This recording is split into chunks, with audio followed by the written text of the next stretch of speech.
Hello, my beautiful friends, my fellow seekers. Welcome to Taurus season. I am so excited to be back exploring the next sign in the zodiac. We started off this series with Aries, which is just wrapping up, and now we are entering Taurus season. The sun's going to be moving through this sign from April 19th until May 20th when it moves into Gemini. So we've got a good chunk of time here to be exploring the messages, the gifts, the wisdom of Taurus. Right now, Taurus is an important player in our energetic field because the North Node is moving through Taurus. The North Node of the Moon is moving through Taurus. Uranus has also been moving through Taurus for a few years now. We're in the middle of that exploration. So right now, Taurus, for the collective, for the cultural, is asking for some big shifts, for some reassessment of what we value, what we love, what we find beautiful, what we find meaningful in the big picture of this life and this world. There's been a lot of review about this. I think we can all agree that that has been something that's been prominent in our exploration in the last couple of years. So when we're entering Taurus season here, as the sun moves through the sign, the sun is going to meet with these energies. We are going to be exploring these themes. And today, let's just give you like a little roadmap of where we're going in our chat today. So first, I'm going to just give you a little primer in Taurus energy. If you're not as familiar with it, you want to explore it. And I'm going to give you my little take on what Taurus is all about. And then I'll give you some of the main themes I'm picking up for this Taurus season, some of the bigger, larger scope themes that we may want to explore this season. And then we're going to go through the big aspect days, the big transit days, so that you get a feel for what this Taurus season has within it. And then I will pull a few cards to give us a feel as well about the upcoming month. So we're just going to cover it all. This is going to give you a nice cozy primer so that you can feel really connected to this Taurus season, connected to how you are evolving and growing. So let's get right into it. First off, okay, Taurus. Taurus is the fixed earth sign. It's the second sign, right after Aries, and it is ruled by Venus. Taurus is often represented by a sacred cow, a bull, an ox, this really powerful, present, beautiful, sacred energy. Taurus often gets teased in pop astrology for being a bit lazy, wanting to eat food in bed, and definitely being stubborn and also very perceptive. These are all fun little ways of exploring this energy. However, I think for me, Taurus at its core, at its root, the symbolism of it is birth because it's part of the Taurus-Scorpio axis. The Taurus part is the birth part, the Scorpio part is the death and transformation part, and they work really beautifully together. This is the axis of creativity for me when it comes to the life force moving through the world. And for me, Taurus is life force. There is a deep honesty to this energy. It's not about kind of figuring out how to move all the pieces around so that it works. It's not about kind of trying to hide from our own selves or from the way things are in the world. It is an energy of deep truth. And what I mean by that too is that kind of the truth always comes out in the way things end up moving through us or how we move through the world, right?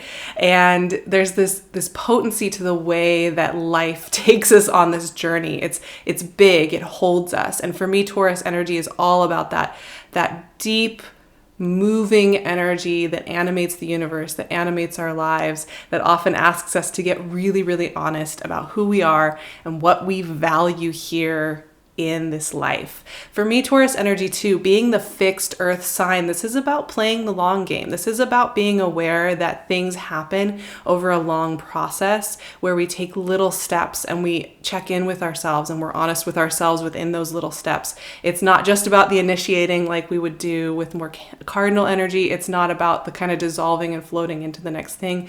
Fixed earth energy is going to be about how we build over time, how we show up and we choose over time. And so this is really, really potent energy. And because it's ruled by Venus, and because it's so much about the sensual beauty of life here in the physical, this is also a time where it's really important to get back into trust and get back into allowing beautiful things to be with you and present with you, and to take the time to really enjoy the beauty of life. Enjoy the beauty and the complexity of life, and to allow yourself to be fully physically present here. So those are a lot of the themes that I notice come up whenever Taurus season rolls around. And because we have the North Node in Taurus this year, we have the eclipse, we have an eclipse in Taurus, we have Uranus in Taurus. This is going to be a very potent Taurus season that has to do with truth. So let's get into some of the main themes. For me, the first theme that came up right out of the gate is that trusting yourself and how you are changing is fundamental. So just getting back to the basics of trusting that if you are feeling that sense that something is changing within you, that you can't quite keep the status quo that you may have kept for the last 6 months or few years or however long, and that you can tell that certain pieces are wanting to change or morph, and maybe it's felt a little scary to look into that. This is a season where we're going to be asked to just be with ourselves and hear that truth, hear the truth of how we are changing, and to foster and really, really develop a sense of trust and safety within ourselves, that we are allowed to trust ourselves, that we are allowed to ground into that we're allowed to hear the truth wanting to come out from us, and that isn't going to make us less safe or less valuable. It's okay to be allowing those voices to come forth. Healing shame and embarrassment of who you are and how you move through this life is the next theme that came up. Or owning your creative story, owning the times when you were not certain, owning the times when you feel like you really don't know what's going to happen next, owning the times when it feels totally overwhelming to even consider, how you're going to show up and what you're going to look like. This is a really, really powerful time to feel safe in the messiness of who we are. I've mentioned it many times, but I am personally a sparkly space blob. I am often awkward. I often don't know what the heck I am doing. I get confused. I've had a lot of times where I was very scared about transitions or shifts that I had to make because I didn't know how it was going to turn out. I'm going through that right now. And the thing is that the part that hurts is the shame and the embarrassment, the feeling we have to swallow it and push it down and ignore it and divorce ourselves from ourselves. So this is a really beautiful time to just sit with ourselves, hold the parts of ourselves that are feeling shame or embarrassment about who we are and how we're moving through the world, and to accept the messy process of it. This is so powerful and beautiful. The other thing, because Taurus energy is fixed earth, this is about taking little actions that reflect that you are listening to yourself inside, whatever it is that's needing to shift, whether that's having a conversation or investing in that thing, investing in that class or that tool or that information that you want to learn. This is going to be a really important time, and it doesn't mean you have to devour the whole process during Taurus season. What it means is to initiate little steps toward connecting with what is feeling true for you right now in this moment. The final theme that came up for me is getting deeply honest with what you truly desire in life. This kind of ties in also with how we define success for ourselves and how we define peace and joy for ourselves. Because Taurus energy is about desire. It is about joy. It is about pleasure. It is about the beautiful things in life. However, we have to each define for ourselves what we are longing for, what makes us feel like alive and in the physical, and what we're really striving for. And it's a minimalist approach here with this. I think with Taurus, it's like, get down to the things that you really value. If it is what you value is going and sitting on a stump in the woods and staring into the sky, and that is what motivates you to do everything else in this life, that's awesome.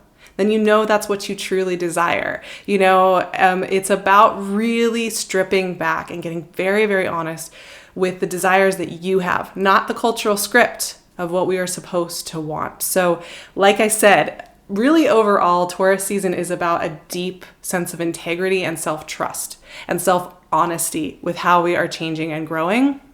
which can be really, really energizing and freeing and exciting, and can really help us to take action that feels right for us. It can also feel a little intimidating if there is something that you've been kind of putting off or not wanting to have to think about, because it could be coming up during this season.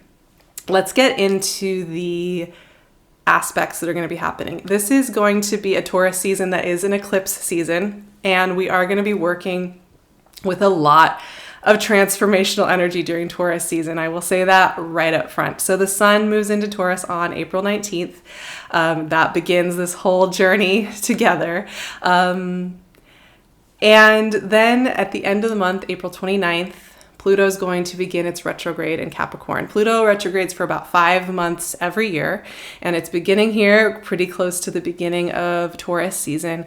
And when Pluto goes retrograde, this is a really great time to embody transformation and changes that are happening within us. So I kind of find that, when Pluto's moving forward, we might be having the ideas, the experiences, we might be doing the healing of our mind or our body. We might be doing the process of moving through those changes. But when it goes retrograde, it gives us a chance to allow that information to process, sink in, and be fully embodied in the physical. It allows us to catch up with our own transformational experience and have it be something that feels like it's coming from within and isn't just getting thrown at us. So I actually find that Pluto retrogrades can be really, really helpful for this. And of course, outer planet retrogrades are always a lot subtler.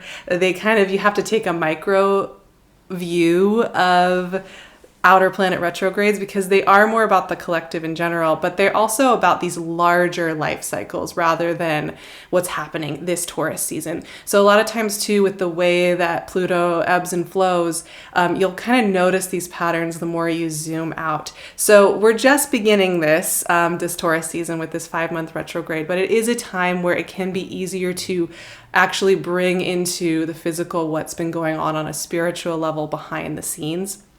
And that can be really, really helpful sometimes to embody it and ground it down. And then right after Pluto goes retrograde, we have our first eclipse. It is a Taurus new moon and solar eclipse happening on April 30th. And this goes back to one of the main themes for Taurus season this year, which is getting truly honest with what we desire. Eclipses, and we'll get into this when we cover this solar eclipse, and it's partial. I don't think it's going to be very visible, just FYI. Eclipses are about skin shedding. They're about closing cycles. They're about releasing. It kind of amplifies what we normally would be doing with moon cycles. And, this one is really about getting back to those basics of what it is we truly desire, not just piling on, feeling like we have to come up with this gigantic vision board, but simplifying down and getting really, really specific about what is true, because so often we will put the pressure on ourselves to have desire in life, to have as much desire as we can. We're supposed to want. But I think this Taurus new moon and solar eclipse is just you don't have to want everything. You're allowed to just want those simple, core, deep, purely true things, and to focus on those and to let those be your guiding light. So it's bringing us back to something really whole and pure and beautiful. And it's that birth energy that is Taurus energy, which is all about, being a newborn in the world, seeing everything with fresh eyes. And the simplest thing can bring joy and laughter, really getting back to basics and stripping away all that complex wanting that's put on us by consumerism and capitalism and that more perspective. I think for me, Taurus, so often, because it's about sensuality and the physical and the beautiful, can sometimes get co-opted into the consumerist world. And really it's about the purity of beauty in life, the purity of sitting still and smelling the fresh air, the purity of hearing a sound or smelling a scent that feels really like home to us. So that's going to be a beautiful eclipse. Then Venus enters Aries on May 2nd. And this is very bold, flirtatious, curious energy. For me, this is just Venus in Aries, she's not the most comfortable here, I'll be honest. However, this is creative. It's just about getting curious about what could be. This is a great time to explore, like on top of that eclipse that we all just have had. When you have Venus in Aries, this is a great time to explore what you do want and what different things you may want than what you've kind of scripted for yourself in the past, and to explore and play and feel that sensual playfulness at work. This is also a month of retrograde, and we are going to be having a Mercury retrograde in Gemini starting on May 10th, and that will go to June 2nd. And so this is going to be about communication. Mercury rules Gemini, so it's at home in Gemini. It's feeling really, really good there. It will ask us how we listen, how we express, how we use words, and how we receive words. This is, I find retrogrades, and I think I'll do a video on this as well, because I'm here to redeem Mercury retrograde from the stress cycles. I think Mercury retrograde is about catching up with ourselves, catching up with our own growth. Because these happen 3 times a year, it's kind of like this natural, how am I doing? Am I with myself? Am I really hearing what I need to hear from those that I love and from within myself? Am I really expressing what I need to express? Am I allowing that connection to happen with me? Am I allowing myself to connect with the threads of the universe and with my community and with my people? And it allows us that time to really integrate and explore how we're doing with stuff. And yes, Mercury retrogrades are known in air signs to cause a lot of electrical chaos. And some of you may experience that. I don't feel superstitious about Mercury retrogrades. For me, they are simply a time of integration.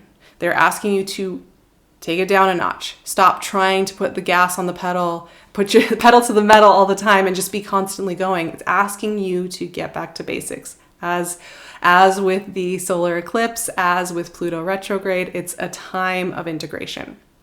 But we'll get into that on another chat as well, because there's just so much to cover whenever I'm doing these whole seasons. The next thing that's going to happen, this is happening the same day that Mercury goes retrograde. We are going to have Jupiter moving from Pisces into Aries. And Jupiter is only going to stay in Aries until October. And then it will be retrograding back into Pisces for a couple of months at the end of the year. So we're having our first visit with Jupiter in Aries. Now, this is such a different vibe than Jupiter in Pisces. Jupiter in Pisces has so much to do with our spiritual growth, our compassion, being a little less in the physical world, a little bit more in our soul space, a little bit more floating, a little bit more dreamy. Jupiter in Aries is going to bring a lot more energy into what we're moving through in the world. And it's an interesting conversation to have Mercury retrograde happening the same time Jupiter's entering Aries, right? But once again, this is about refining. It's not about doing it all. Once Jupiter enters Aries, we don't have to be in a manic state of like, let's go, we got to do it all. What it's asking for is for us to get back to the pure, true things. Jupiter is going to expand whatever it touches. Aries energy is all about how we move through the world, how we say, I am here. And so we want to make sure that we're really being truthful with ourselves with this kind of energy, because we don't want to use a whole bunch of energy trying to be all these things for different people and trying to maintain a status quo of projects and identities that we've had in the past. We want to really refine and allow that Aries energy to be about those 1 or 2 really crisp, pure, beautiful things. But this is about confidence as well. It's about confidence being in the world. And I think so often when we hear things like confidence and motivation, we think of people who are on TV. We think about very loud, bombastic speakers. We think about people who are making tons of money. And for me, confidence and motivation are so individual and personal. For me, confidence is being confident that I am allowed to sit in that stump in the forest and stare into the sky. And that is my right in this life, and that is, I'm allowed to have that. That feels so confident to give myself the permission to be the way that I am. And it's often quiet, it's often soft, it's often in my own little world. But there's that confidence allows me to show up and do the work that I want to do in the world and care for others. So for me, Jupiter in Aries is going to be about you deciding what your confidence is, deciding what makes you feel you in the world. It's a really beautiful energy. Jupiter is always going to be a party. It's always going to be fun. If you happen to be a fire sign, this is a very fun, playful energy for you. Finally, the last big event of Taurus season is going to be the follow-up eclipse, the full moon total lunar eclipse in Scorpio. And we're not messing around with a total lunar eclipse in Scorpio. This is like the heavy hitters have arrived, right? But don't get too concerned. It's me. It's not. This isn't going to be a traumatic conversation. This is a blood moon. It's going to be completely visible, I think, to all of South America and a good chunk of North America as well. Lucky ducks. So this is going to be a beautiful, powerful full moon total lunar eclipse. And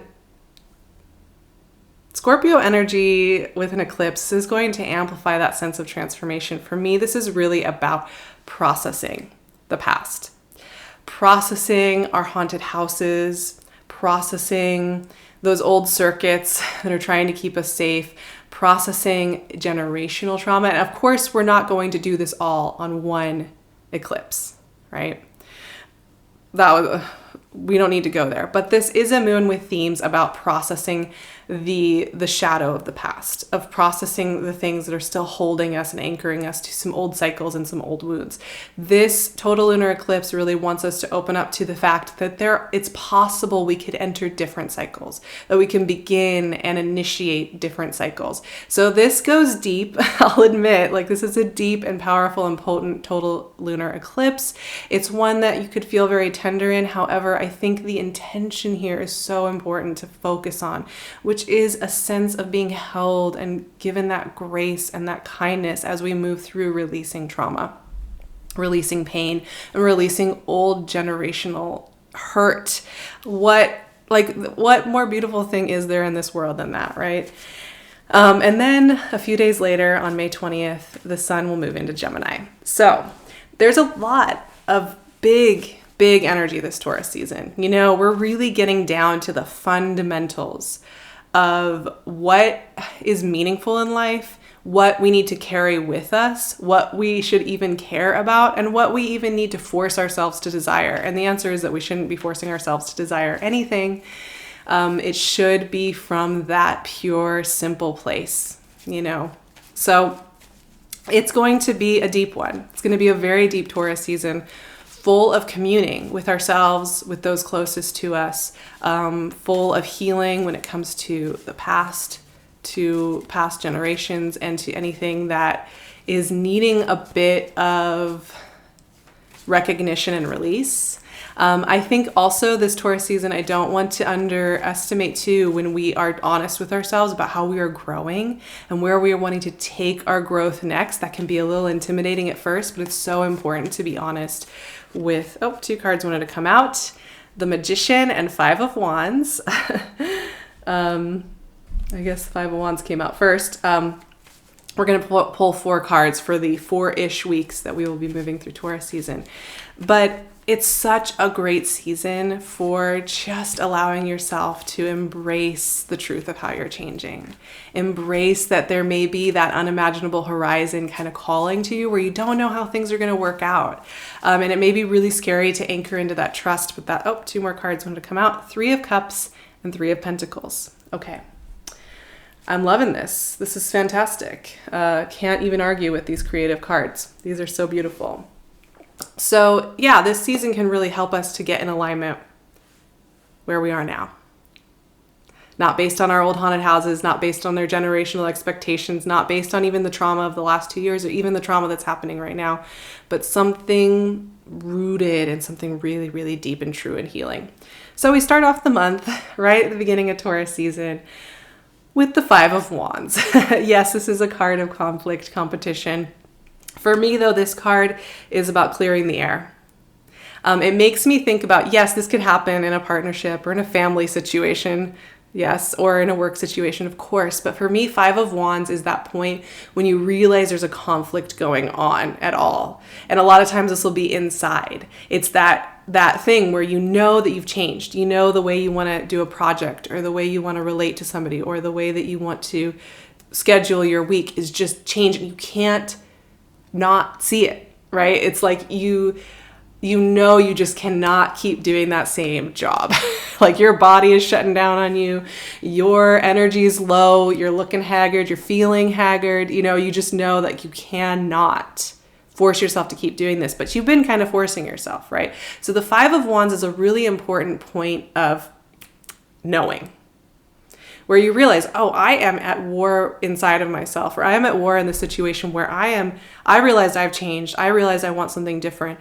And I am forcing myself to hold and contain this same shape, this same routine, this same way of doing it. And so Five of Wands can be so helpful in just acknowledging, oh my God, there are things at cross purposes here that are just not, like, we have to find harmony here. We have to dissolve the situation and rearrange it in a new way. So this is a really important card for that moment, that really uncomfortable moment of letting yourself know something, which, like I said, it can be a little intimidating, but it's also the way that we heal and we fix things. It's also the way that we have the conversations we need to have with the people we love the most. It's also the way that we come home to ourselves and take action based on our true selves, right? Then we get into the Magician. Oh yes, I love this card. So for me, this is such a natural progression.